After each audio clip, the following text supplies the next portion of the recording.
Who's the spy in Monte Carlo? Under the cover of a London street at night, Pierre Durand was ambushed, blindfolded, and taken to the headquarters of the Secret Intelligence Service.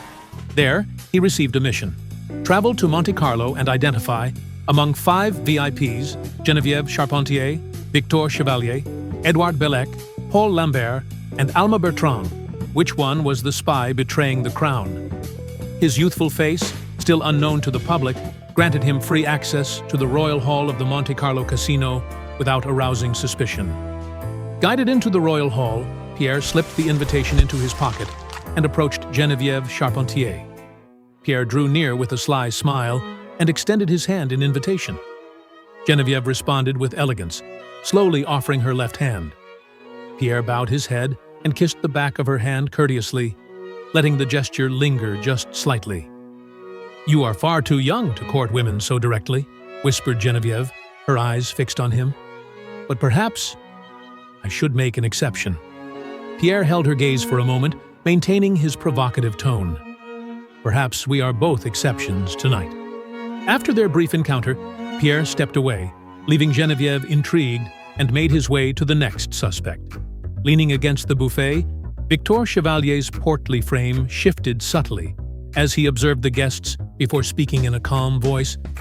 "My greatest adventure was a weekend at a friend's estate, where we sampled a variety of French dishes." Victor's limp handshake confirmed his limited mobility. In the center of the hall, Edouard Bellec drew attention in an exuberant outfit and dramatic gestures. "You are the life of this event," said Pierre, approaching with evident admiration. "It is not just me. It's my art that moves people." "Art is the best way to transform them," Edouard replied in an affected tone. All eyes continued to follow his flamboyant persona. By the roulette table, Paul Lambert watched the game with focused intensity.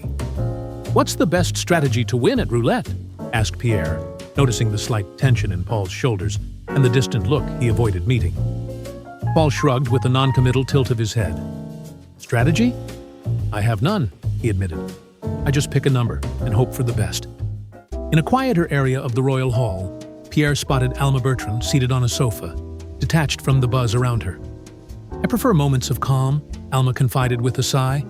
"I had my fill of excitement while my husband was alive."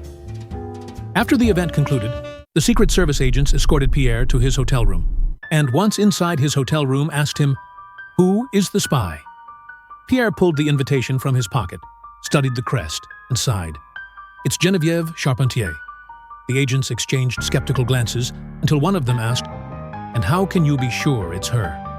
Pierre straightened his posture and answered calmly, "Victor Chevalier is too big and too lazy to climb, flee, or hide.